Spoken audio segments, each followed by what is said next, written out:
There is a version of the American Civil War that lives in textbooks and painted canvases. Rows of men in blue and gray, standing in open fields, firing muskets under a clean afternoon sky. Honorable, orderly, noble even in its brutality. That version is a lie. What actually unfolded between 1861 and 1865 was something far darker than any monument was ever built to remember. Behind the famous battles, behind the celebrated generals, behind the speeches about liberty and union, human beings did things to other human beings that the victors would spend decades trying to forget, and the defeated would spend just as long trying to justify. This is not a story about armies clashing on open ground. This is about what happened when the rules of war, the fragile, imperfect agreements that keep conflict from becoming pure savagery, broke down completely. When commanders looked the other way, when crowds became mobs, when men who had been handed rifles and given a cause decided that certain lives simply did not count. These are the 5 of the most horrifying atrocities of the American Civil War. Not the battles that decided the war, the moments that revealed what the war had done to the people fighting it. On April 12, 1864, roughly 1,500 Confederate soldiers under the command of Major General Nathan Bedford Forrest surrounded Fort Pillow, a Union garrison perched on a bluff above the Mississippi River in western Tennessee. The fort held about 600 men, roughly half of them black soldiers serving in the U.S. colored troops, the other half white Unionists from Tennessee. By any military standard, the Union soldiers were outgunned and outmanned. What happened next had nothing to do with military standards. The initial Confederate assault was fast and overwhelming. Union defenders fought back, but the fort's position was tactically compromised from the start. The earthen walls had been built in a way that allowed Confederate sharpshooters to fire down into the compound from surrounding ravines. Within hours, the garrison's commander, Major Lionel Booth, was dead. His replacement, Major William Bradford, faced an impossible situation. Forrest sent forward a demand for unconditional surrender. Bradford refused. That refusal gave Forrest what he needed. He launched a full assault, and within minutes, the fort's outer defenses collapsed. The Union flag was still flying. The men inside had not yet formally surrendered, and that distinction, contested to this day, is where the horror begins. Survivors later described what followed as something that ceased to resemble combat at all. Confederate soldiers poured over the walls and into the compound, and rather than taking prisoners, they began shooting men who had dropped their weapons, men who were on their knees, men who had their hands raised. Black soldiers in particular were targeted with a ferocity that multiple witnesses described as systematic. Some were chased to the edge of the bluff and shot as they tried to swim the Mississippi. Others were dragged from hiding spots and executed on the spot. Several Confederate sergeants, in a letter home written with no apparent shame, described soldiers shooting black men like so many sheep. A Union survivor named Sergeant Benjamin Robinson described watching men around him killed after they had surrendered, some of them shot multiple times because the first wound did not kill them quickly enough. The final count? Approximately 300 Union soldiers were killed. Of those, a disproportionate number were black. The Confederate forces, having captured a fort defended by 600 men, suffered fewer than 15 dead. Congress launched an investigation. The Joint Committee on the Conduct of the War published a detailed report in May 1864 that concluded, in careful legislative language, that a massacre had taken place, that men had been killed after surrendering, that the wounded had been murdered, and that black soldiers had been singled out for extermination. Forrest denied it. His defenders have been denying it ever since. But the testimony of survivors, the casualty ratios, and the letters Confederate soldiers sent home in the days that followed tell a story that cannot be talked away. Fort Pillow was not an accident of chaos in the fog of war. It was a deliberate, racially motivated massacre, carried out in broad daylight by soldiers who knew exactly what they were doing against men whose only crime was fighting for the side that wanted them free. If Fort Pillow represents the massacre, then Anderson represents something different, something slower, and in many ways more disturbing, because Anderson was not the work of soldiers in the heat of battle. It was the result of decisions made by administrators and officers sitting at desks. It was bureaucratic murder. Camp Sumter, which history remembers by the name of the small town near which it was built in southwest Georgia, was established in early 1864 to house Union prisoners of war. The Confederacy's existing prison system had buckled under the weight of a war that had gone on longer than anyone had planned. Anderson was supposed to be a solution. It became one of the most lethal places in the entire Western Hemisphere during the 19th century. The camp was designed to hold 10,000 men. By the summer of 1864, it held more than 32,000. The stockade, roughly 26 acres of cleared land surrounded by a log wall, had no barracks, no shelter of any kind. Men slept on bare ground, and when the Georgia summer arrived, the sun hammered down on tens of thousands of malnourished human beings with nowhere to go. The only water source was a small creek called Stockade Branch, which ran through the middle of the camp. Within weeks of the camp opening, that creek had become an open sewer, contaminated with human waste from every direction, churned into a slow-moving stream of filth that men nonetheless drank from because there was nothing else. The food rations, when they came at all, were inadequate by any measure. Cornmeal, often coarsely ground, often rotten, was the primary staple. Scurvy spread through the population because there was virtually no access to vegetables or fruit. Men's teeth loosened and fell out, their gums blackened, their skin broke open with sores that would not heal. Dysentery swept through the camp in waves, killing men who were already too weak to stand, killing them in ways that stripped every remaining dignity from their final hours. The dead were carted out daily. At the peak of the camp's population in August 1864, prisoners were dying at a rate of more than 100 per day. Men who had survived Gettysburg, Chancellorsville, the Wilderness, survived artillery barrages and bayonet charges, and the full industrial violence of mid-19th century warfare, were dying in the Georgia heat because they had no clean water, no food, no medicine, and no shelter. By the time the war ended and the remaining prisoners were released, more than 13,000 American soldiers had died at Anderson. That is more American deaths than occurred at the battles of Gettysburg and Antietam combined, and it happened not in a single catastrophic day, but over months in a camp run by the Confederate government under the command of Captain Henry Wirtz, the only Confederate officer executed after the war for war crimes. Wirtz was hanged in Washington, D.C. in November 1865. He died insisting he had followed orders. The testimony at his trial included accounts from survivors who described a place that resembled nothing more so much as a vision of hell rendered in red Georgia clay, men too weak to move, lying in their own waste, with no one coming, day after day, with nothing to offer them except the same cornmeal that had been making them sicker for months. What makes Andersonville particularly haunting is not the individual cruelty of any single guard or officer. It's the institutional indifference.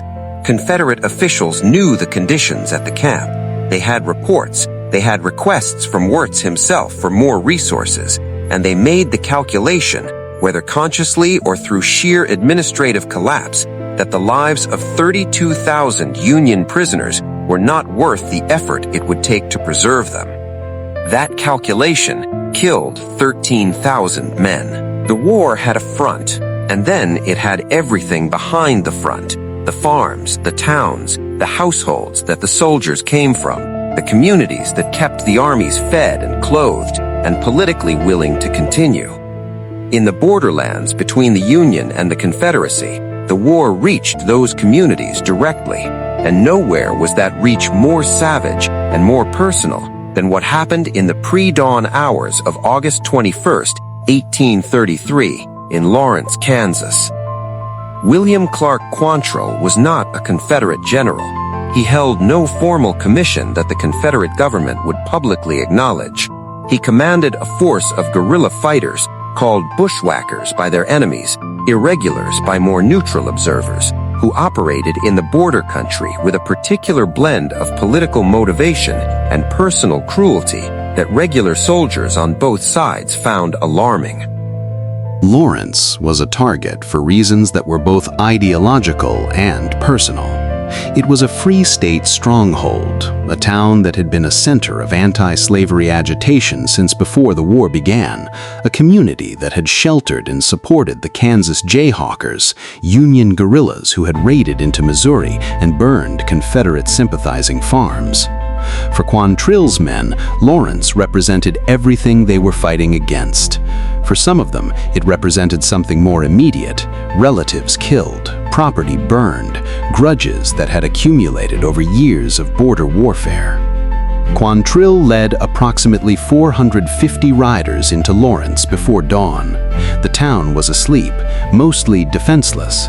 There was no garrison of consequence. There were no soldiers in the streets. There were families in their homes. The attack lasted 4 hours. By the time Quantrill's men rode out of Lawrence, heading back toward Missouri before Union cavalry could catch them, roughly 180 men and boys had been killed. Almost every adult male in the town who could be found. Businesses burned. Homes set on fire with families still inside, forced to flee through windows and back doors while the roofs came down. One rider kept a list, a written list of the names of men he intended to kill personally, and he worked through that list with a deliberateness that survivors described as almost casual. Women and children were largely spared physical harm, but survivors would later describe watching their husbands and fathers dragged into the street, shot, and left in front of their homes, which were then set ablaze. The dead were buried in mass graves. The main street of Lawrence was a ruin of ash and collapsed timbers. Quantrill's raid on Lawrence had a strategic logic of sorts in the brutal arithmetic of border warfare, but the arithmetic did not survive contact with what it actually looked like. 180 men and boys, a town reduced to cinders, riders with written kill lists. The Union General John Schofield called it the most barbarous act of the war. Coming from a man who had presided over the forced removal of civilian populations from Missouri counties, itself a measure of how thoroughly the border war had severed its connection to any recognizable rules of engagement, that was a significant statement. The Civil War is usually thought of as something that happened in the South, the plantations, the battlefields, the burning barns and shelled cities of a Confederate nation being taken apart piece by piece. But in the summer of 1863, the war came to New York City, not through any Confederate military campaign, but through a draft. The Union's Enrollment Act of 1863 instituted the first federal military conscription in American history. Every male citizen between 20 and 45 was eligible to be called up. There was, however, a provision. A man who could pay $300 could hire a substitute. $300 was, for a working-class laborer in mid-19th century New York, roughly a year's wages. The law, in other words, gave rich men an exit that poor men could not afford.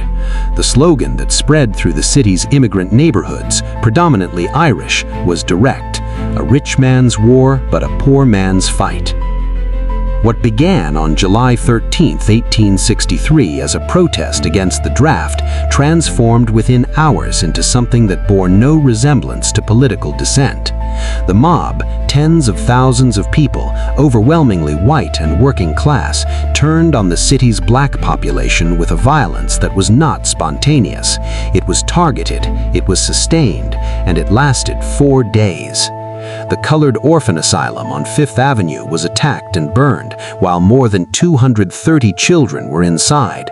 They escaped through a rear exit minutes before the building was overrun, but the mob ransacked the building and set it on fire anyway, stealing everything that could be carried and destroying what could not. The children who had lived there lost everything: beds, clothes, books, food, and the building itself was a total loss. On the streets, black men were hunted. Some were beaten to death. Some were lynched, hanged from lampposts and trees while crowds watched. At least one man, William Jones, was not only hanged but set on fire, his body left burning in the street as an act of spectacle. The docks, the waterfront, the streets of Lower Manhattan became killing grounds for any black person who could not find shelter. White people who were known to associate with black New Yorkers, who employed them, who housed them, who were married to them, had their homes and businesses attacked as well. The police were overwhelmed. It took the deployment of Union Army troops, some of them diverted directly from Gettysburg, where the fighting had ended just 10 days earlier, to restore order. By the time the riots ended on July 16th, the death toll stood somewhere between 100 and 120, though some historians believe the actual number was higher. Hundreds more were injured. Thousands of black New Yorkers fled the city, many of them permanently. Entire communities were destroyed. The New York draft riots are sometimes framed as a story about class resentment and political frustration, about immigrants who had been promised something by America and felt cheated when the bill came due. That framing is not wrong exactly, but it is insufficient, because the Irish immigrants who made the bulk of the mob did not attack draft offices for 4 days. They attacked black people. They attacked an orphanage full of children who had nothing to do with the draft, nothing to do with the war, nothing to do with anyone's wages or anyone's enlistment quota. They did it because those children were black, and because in that moment the city's white working class had decided that the most satisfying place to deposit their rage was on the bodies of people with no power to resist it. That is not class resentment. That is something else, something the war had been fought, at least in part, to end. By the early months of 1865, the Confederacy was dying. Everyone knew it. The question was no longer whether the Union would win, but how much destruction would mark the path to victory. General William Tecumseh Sherman had answered that question in his own way, marching his Army of the West from Atlanta to the sea, burning and destroying as he went, targeting the economic and psychological infrastructure that kept Confederate resistance alive. Sherman's march was deliberate. It was, in Sherman's own words, intended to make Georgia howl. By February 1865, Sherman's forces had turned north, moving through South Carolina, the state that had started everything, the first to secede, the place where Confederate gunners had opened fire on Fort Sumter in April 1861. If Georgia had howled, South Carolina was going to be made to feel something even sharper. The soldiers in Sherman's army knew the history. They had not forgotten. Columbia, the state capital, fell on February 17, 1865, and what happened that night became one of the war's most disputed and destructive episodes. By the following morning, roughly a third of the city was in ashes. Hundreds of buildings, homes, churches, businesses, the South Carolina State House had burned to the ground. Thousands of civilians were left without shelter in the February cold.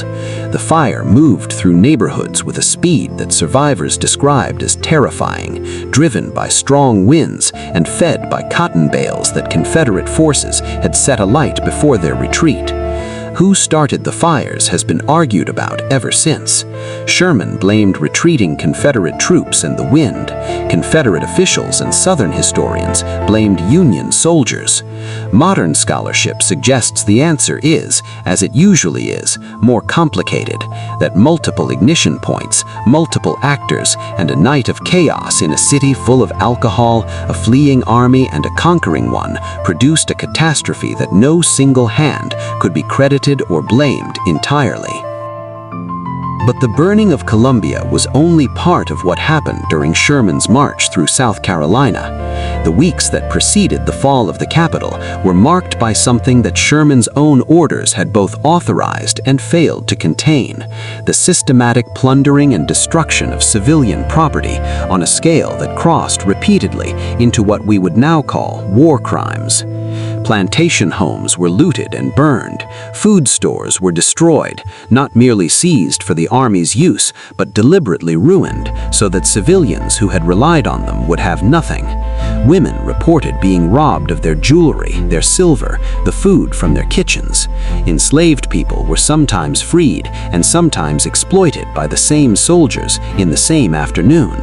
The gap between Sherman's stated policy, make war on the enemy's capacity to resist, not on its civilian population, and what his soldiers actually did on the ground, was vast and well documented.